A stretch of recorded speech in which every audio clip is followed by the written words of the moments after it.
Welcome, everyone, to the Illuminated Mind podcast with me, Matthew Brownstein. I'm here with my guest, Dr. Marie Balkanski, a graduate of our school and somebody who I'm really excited to introduce you to. So welcome, Marie. Thanks for being here with me. Hey, Matthew. Thank you for having me. Thank you. So Marie operates under the rapid realization theme. She has her bachelor's in biology with a minor in psychology from Nova Southeastern University. She's a doctor of medicine from Spartan Health Science University. She's a graduate of our school, the Institute of Interpersonal Hypnotherapy, a member of the International Association of Interpersonal Hypnotherapists, and also recently a HeartMath certified practitioner. A lot of our graduates have been through HeartMath and really love that type of work. So why don't you introduce yourself to us? Tell us what you're all about. Yeah, thank you so much. Basically, my credentials are that, but really in the end, I'm definitely a human and, hugely aligned with the practice of, looking at someone as the whole of who they are and helping them overcome. Hypnotherapy has been one of the really the answer that I looked for throughout all of medicine, and how to really get to those roots of what is blocking someone from just being their true, authentic, essence of who they are. And so that's been my drive for my practice. Yeah. So talk to me more about that, because, my background is in Chinese medicine, and I wanted to know what is the ultimate way to help to relieve human suffering. If there's lots of methods and professions, but it all, for me, came back to the mind. What point in your studies did you say, all right, we need to get to the mental level here? Yeah, I would say actually it took a while.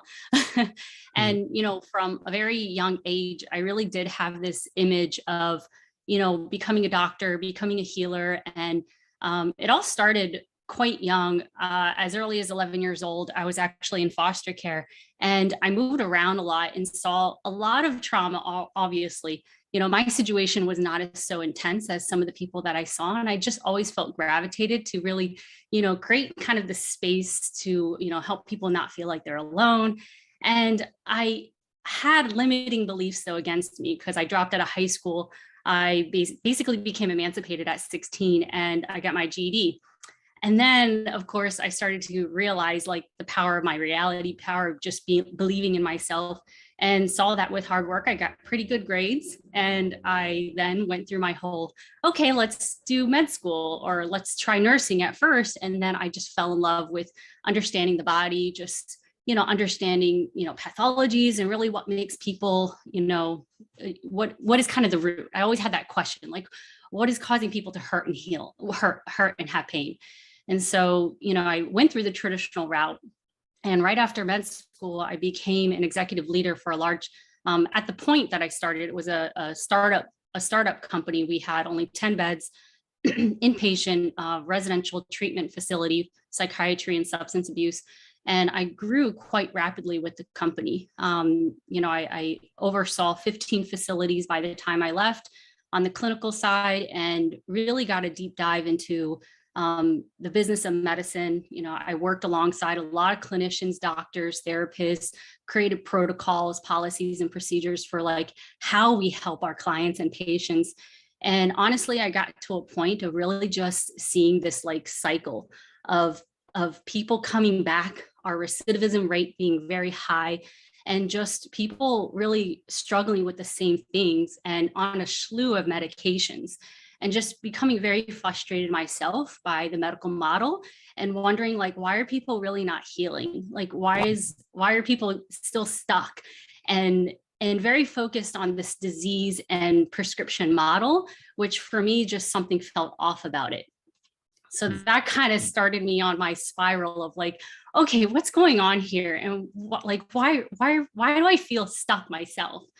And so I became very disenchanted. And then I went on my own spiral of just feeling really unwell, going through my own personal depression and anxiety, and just really feeling okay, I did what everybody told me to do society-wise. I went through all this med school and, became at the highest that I could in my career in that realm of business and medicine. and then seeking out what most people would do at my point, alternative approaches on, okay, well, if I'm being failed by the medical model because of not, feeling better with medications or even traditional therapy, what else is there? And then I just started kind of diving into alternative help and then found hypnotherapy. And then, of course, I got it done on myself.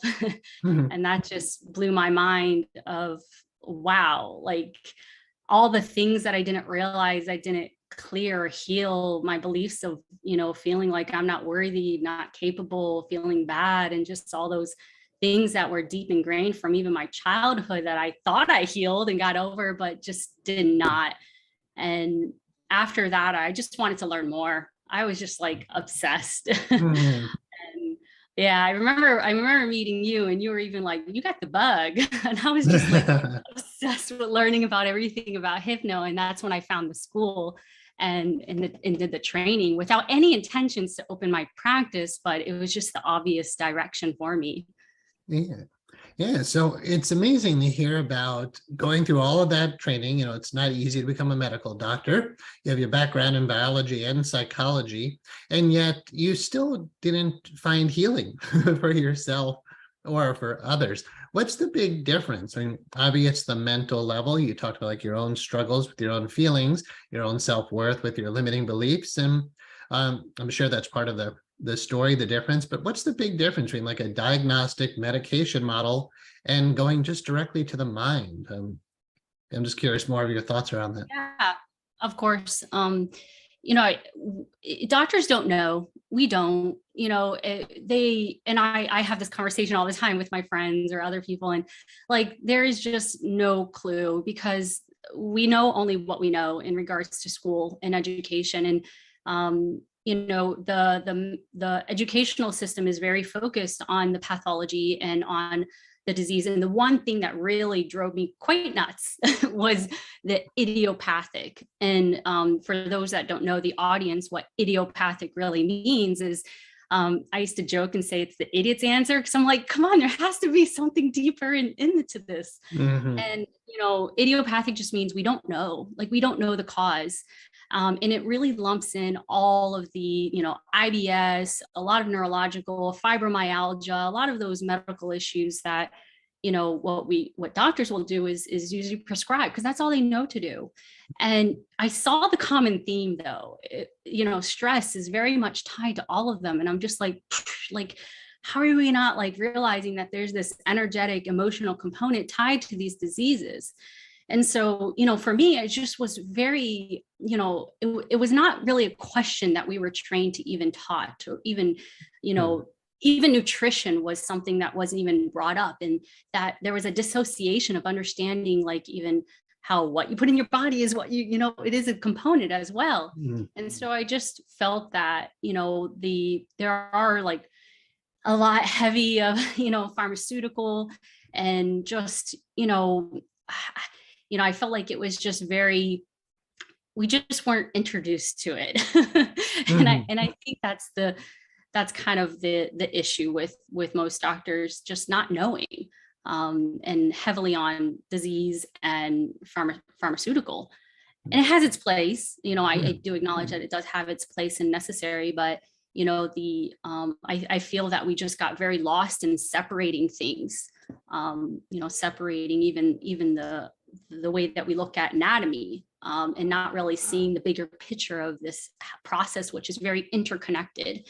And hypnotherapy helped me kind of really integrate that into seeing like the whole person, like interconnected from the energy essence, if that makes sense. It does to me for sure. And I would imagine some listeners like, well, yeah, but it seems like, you're more than intelligent enough if you're going through medical school and they had a holistic model and they acknowledged there's a spiritual side, there's a mental emotional side, there's the energetic side, there's nutrition. You would have absorbed it. You would have loved it. It's not like you were closed-minded to it. It just sounds like there was no training or attention given to the 90+%, the rest of us beyond just our body, right? The spirit, mind, emotions, energy, relationships, what we eat, right? You hear things like you say, oh, it's just stress. Doctor's like, well, it's stress induced.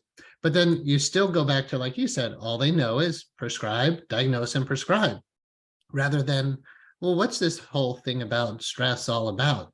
So what did you find going through hypnotherapy school was really the root cause of illness? Or maybe not just hypnotherapy school, but if you had to say now, like, what is the real root cause of why the majority of us are suffering? Like, what's that all about? Well, number one, I have to say, most people are asleep, Hmm. and I know for me, I was just very unaware of even just feeling. And after going through seeing a hypnotherapist myself and just really, connecting back to that felt sense of what my body was even feeling, I was like, oh Hmm. my God, like I can't believe I've been feeling like this all the time, because it just truly became my baseline. And we have to understand that also, like doctors and other people. And I just had this conversation the other day, like with another physician, that was just like, you just live in this almost automation of just doing because you think that's what you need to do, but you're just blocking. And so the blockage for sure is like what is preventing people from not healing, from not connecting, is just, from the most simplest form of understanding it, it's just not listening. It's being conditioned to not listen to, oh, Hippocrates, the greatest. I mean, the father of medicine, right? Hippocrates. Healing comes from within. But if we don't know how to listen within, if we don't know that the true healer of disease is within us, and we don't really connect with that, then how can we truly heal? And we've created these blocks and resistances all through our bodies that is just preventing us from really allowing the power within us to do what it knows how to do very naturally, you Hmm. know? Yeah, so I loved your answer. The first thing you said was people who aren't awake. Like one of my books is called The Sutras on Healing and Enlightenment. And I started learning early on. All right, there are blocks to the awareness of love's presence. There are blocks to who we are. There are energy blocks that are affecting our health. So it would make sense then that enlightenment, waking up to who we are, self-realization, would be a huge part of the journey, and learning how to clear those blocks, which are not just like clogging in your arteries, right? Like we're talking much deeper blocks. So your branding is under rapid realization. How does that relate to the idea that people are asleep, but the solution is to help to wake them up? Yeah. Yeah. The rapid realization came through because I was just like, I mean, for me, when I explained how within a 6-month period, I went through this huge transformation. And then the training with the school just like hyper propelled in every way. And Mm. there was no other explanation for what's going on than just this rapid realization of like Mm. just who you are, just like, and so I've been working under that of like just helping people rapidly realize like what's getting in the way, waking up to that, because that was really my journey, of going through the training and going through my own personal healing process. Nice. So you attribute it to the school, which is awesome. Yeah, Nice. yeah. So rapid realization, waking up to who you really are. Could you tell us about case history working with hypnotherapy, a client who comes to mind, without breaking confidentiality, but generally, like, yeah, what's the first thing that comes to your mind of when you really saw hypnotherapy in action? Oh, so many. So Sure. it was really powerful when I had someone that came to me, not even for, I'm gonna let that. Oh, sorry, I thought I heard some speaker in the background. Was when someone came to me for not even their medical issue. They came to me for emotional. It was really about anxiety, just dealing with social situations. And we were doing the work, of course, and going into, that altered trance. And, I did breath work with them and just many things. And when they started to really connect, which they didn't even tell me about, all about like the details of this physical pain within their body and IBS, which they didn't come to me for that. So they felt like not divulging it, but they started releasing some of those things and started changing even their bowel movements. And just like, really connecting that emotional stagnation within their body that they were learning how to let go, that actually caused them to physically feel better, with this other thing, which they could not even comprehend, that, oh, medical illness and, emotions. Again, that's one of the difficulties that most people kind of connect. All they thought about is like anxiety. Oh, it's in my mind. Oh, this IBS has nothing to do with my mind. Right. when it's Right. about the mind. And so that was probably one of the ones that jumped out right now. But there's been so many, cases since I graduated now over 3 years ago, that I've worked with. Uh-huh.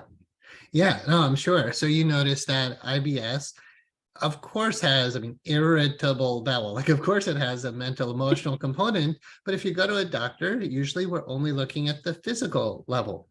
With this client, you weren't even working to address those symptoms of IBS, but working on other levels, it's impossible not to have the body benefit.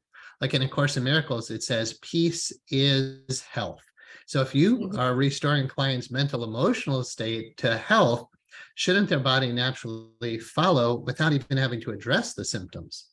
Yeah, absolutely. Yeah, And definitely. that's happened over and over again.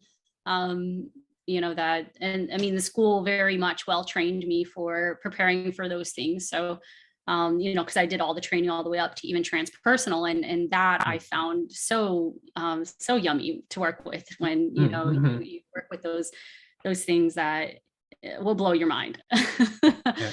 Well, yeah, let's go into that then, because we're talking about the physical, mental, emotional. Where do you come from in a spiritual point of view, and how has your spirituality, whatever that may be, how is that related to hypnotherapy or to the training? Oh, it's accelerated in every way possible. Before I went into the training, I was already pretty big on meditating and was an avid meditator, which I started back in 2008 when the economy crashed. Like, I was going through a lot of anxiety and just needed something to relieve myself. And that was, huge in helping me. But as I started doing hypnotherapy training, it was just like intensified in every way, and started to really connect on these deeper ways that, just really connected me with that understanding that we are so beyond this physical form. And so I've definitely integrated that within my practice. And, when I'm working with someone that's open to that, I'm definitely, all in every way that I can.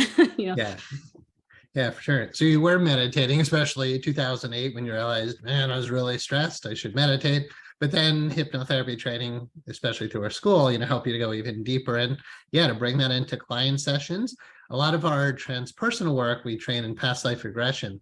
Talk to us, like, what is that like? Have you done any of that for yourself or your clients? Believe in past lives? Like, where, all that? They've been really fun to be able to see that. I guess the way that I approach it, because again, the school has trained me very well, and being open to whatever comes up, I'm just like, okay, really want to focus just on this emotional, the beliefs, and let that kind of be our calling card to bring us to, what it needs to bring us to, and not limit, to know that, hey, okay, I've been trained enough to be able to guide you. And things come up, and I'm just like, oh, cool. Like past lives, experiences that, even for myself, I've done that. I've you always encourage us, like, hey, do it for yourself. And, I've definitely explored, my own past lives and life between lives, and have done that for my clients as well. And you just experience things that cannot really fully be explained. And even my clients will be like, whoa, like, I had no expectation to go there. I know that was real because, just the feeling of just being there, and things coming to you that you just, someone else may not have experienced it, may say, oh, it was just your imagination. But, the people that are leaving my office having these experiences are definitely like believers, and feeling it and experiencing it so much from that emotional place that so beautifully connects with their present lives. And that's one of the really awesome parts of it, is like, okay, how does this, when I don't know, I'm like, learning to sit back and be like, okay, well, where is this going? And not having the expectation, but just allowing that magic come through of really giving me the answers and helping them heal. Because things switch and you're just like, oh, okay, cool. I didn't even know. Yeah. Right. And I would imagine for you, I know for me, it doesn't really even matter where those stories come from. It's just once they come out and they get resolved, then whether we believe in past lives or not, the modality proves incredibly beneficial because we work with the model, the subconscious doesn't know fact from fiction. So if you're having a very vivid story in a hyper amplified state of hypnosis with really strong emotion that tends to parallel your present life, but then you resolve the content of that story. So in a past life, if we put that in quotes, in a past life, if you believe you're worthless, but we resolve that thinking, and now you realize, oh, I am worthwhile and valuable and important, then does it really matter where that information comes from? So have you got to where you're like, do I need to know if this is true or not, or is it just a super helpful modality? Yeah. I mean, it's a super helpful modality, of course. And and again, the belief, and when you come to really, I guess, wake up to the reality that you even see, and also work with multiple people. I really had a lot of joy working with various people in the same family or relationships, and just really questioning and understanding, like, what is it that we really see, what is reality, and what is that we're even creating up here that may not be all that's true, because we create illusions of ourselves that is definitely not true. And hearing the story in order to kind of integrate that into understanding really your truths, and capital T, as you taught us, the truths of really who you are, from that spiritual model. Nice. I love that you keep bringing it back to that idea of realization. Just who are you really? I don't know if I could say it better. To just it seems like a lot of your answers just go back to, you need to know who you are. You need to know who you are. Like, you're not awakened to who you truly are. So yeah, that's beautiful. You did heart math training. I wonder how you found that. Why did you find that valuable? What did you pull from it? How does it relate perhaps to the work in hypnotherapy with the heart, mind, subconscious, conscious? What are your thoughts about heart math and hypnotherapy? Yeah, I love the research behind it, and being able to just bring an additional tangible source to kind of create that bridge for people, I think has been helpful, especially for some of the performers that I've worked with, or athletes, and being able to really have that feedback, because they have technology that I've been using in my office and I've been kind of playing around with, even with trauma work. So it's been like an added resource just to have for people that really need that kind of tangible evidence to say, like, hey, your body is quite powerful, and you have various, almost in a sense, minds. When we think about mind, a lot of people will even think about just that voice that they hear, that they may not even be aware that is up there, because they haven't really even questioned, like, what is this? And so heart math just has been like another little resource that has helped kind of help people bridge kind of that understanding of that coherence or connection, or clearing any blocks that we may not be we're not listening that the heart is quite powerful. It's that gut feeling, right? It's that intuition, it's the heart, it's all deeply connected. And it's not just that voice or that mind that if we're out there, then we're not here, and then we're just disconnected, and then the energy is not efficient. And that their work has been amazing with the heart, brain, mind, body connection, and the research behind it, and the techniques they're developing. And it gives a lot more credibility to what we're doing, because I know I've been in this now for 25, 30 years, depending on when you start measuring when that started for me. And I just realized, 25 years ago, oh my God, hypnotherapy, it's the answer, because you heal the mind, it's going to heal the body. That's where the real miracles come from. But I personally didn't need the proof that it worked. It just made so much sense. Just heal the mind and you heal everything. I just had a client actually today.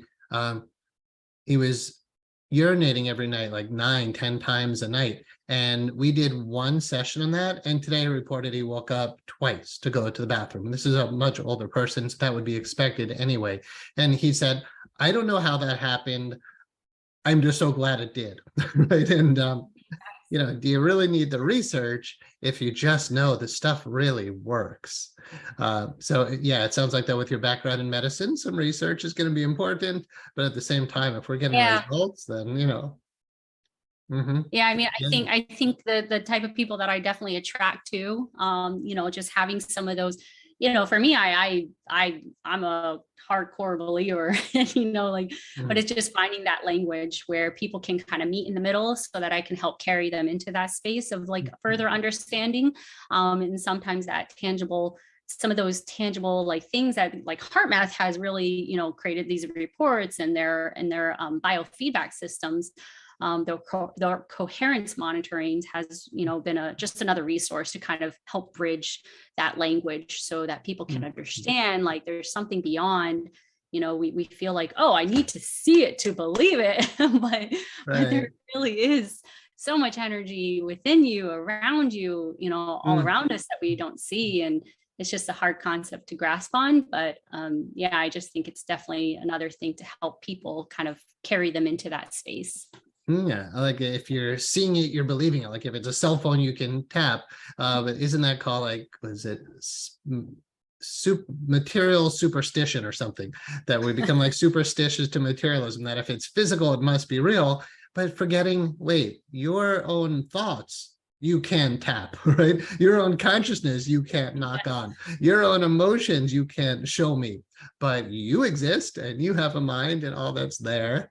So I'm curious if somebody was on the fence about hypnotherapy training now, they're hearing you, they're hearing your story, and like, well, I'm thinking about doing hypnotherapy training. What would you recommend to somebody like that? I mean, if you're just purely wanting to, have any self-discovery, it's like, even if you're not even opening your practice, I mean, again, I kind of went into it just with a pure curiosity, and just like follow that internal drive. And that's really all it is. And if there's any internal drive, then it means it's calling you. And so listen to that drive that is really heading you in a place that you may not fully understand, but you just got to learn how to trust. Like, I'm here today because, I had no clue. You asked me 5, 10 years, 3 years, even 4 years ago, I would have been like, what? No, because, I could not even manifest this. But I'm sure happy that I'm being guided to it, just this way of living, which my company and business and the way that I live and what I do within my office is also aligned with me now. So, Yeah, I mean, I know, your background in medicine, my background in Chinese medicine. It's like, okay, this is good stuff. Thank God we have Western, Eastern medical doctors. That there's that something more, that just needing something more fulfilling, meaningful. And yeah, you didn't even quite know that, but you took the leap, and yeah, beautiful. If somebody wanted to reach out to you for a private session, how would they find you? yeah, you can look me up on rapidrealization.com, as well as my podcast, which I have. Right now it's on a seasonal break, but it'll be back very shortly, and it's called Rapid Realization Podcast. Those are the best resources, I think, for anybody to reach out. Otherwise, all my taglines are Anne Balkanski on socials, like Instagram or Twitter. It's Anne, A-N-N Balkanski, which I'm sure I can give you information on. Perfect. And we'll put your contact info in the descriptions as well below, at least this video. So awesome. And if there's some closing words that you would offer anybody who's listening, words of wisdom, your deepest knowledge, most important thing you would share, what would that be? Yeah, I think it's reiterating just, what I said not long ago, which is really just, follow your curiosities, those feelings. If you have any interest, that will guide you. And that would be pretty much it. Nice. So wake up to who you truly are, listen to your heart, and and then learn about the mind, because it seems to be what most people who've been on the journey catch on to. All roads lead back to transforming the mind to transform your life. Yeah, absolutely. Yeah. There's no one way of healing. Yeah, nice. Thank you so much for being my guest on the Illuminated Mind podcast. I look forward to perhaps continue a collaboration with you, or certainly just to hear about all your continued future success. So thank you so much, Anne Marie. Pleasure to have you here. Thanks, Matthew. Have a great one. Thank you.